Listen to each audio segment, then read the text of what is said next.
In this guide, I'm going to show you how you can get the mana core fast here in Sailor Piece on Roblox. Before we do get into this guide, make sure to like the video and subscribe to the channel with all notifications on. It really does help the channel and it lets us know that you want more content like this. We'd greatly appreciate it. And if at any point throughout this guide you had any questions, just ask them down in the comment section below and we could help you out further. I'm going to be doing my best to reply to every single comment down there. But first things first, in order to do this, you need to make your way over to Easter Island. This is where everything is going to happen here in this update. But begin by actually talking to the Easter Bunny NPC.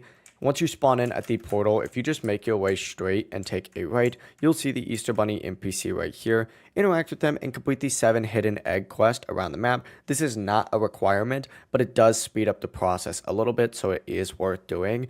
That being said, if you don't want to do it, it's completely understandable. You're just going to have to farm these guys a little bit more to get keys on top of eggs.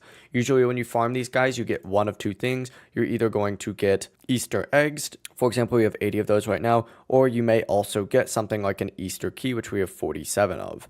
It's a lot easier to get these Easter eggs from them, even though it is still rare. And if you complete that 7 hidden egg quest, you can actually convert those eggs into keys just like so. Because you need keys to actually spawn in the boss. And this is who you need to farm over here, the Great Mage boss, in order to get those mana cores. The drop rate is extremely low, so you are going to have to run the boss multiple times, which is why you need multiple keys. But that is it. Just complete the egg quest, convert the eggs into keys or not. Just farm these little NPCs right here, and then just farm the boss and repeat until you get the mana core. If you guys had any questions, ask them down in the comment section below and we could help you out further. I'm going to be doing my best to reply to every single comment down there. Before you do leave this guide, make sure to like the video and subscribe to the channel with all notifications on. It really does help us out. Let us know that you want more content like this. We'd greatly appreciate it. Have a great rest of your day though. Peace.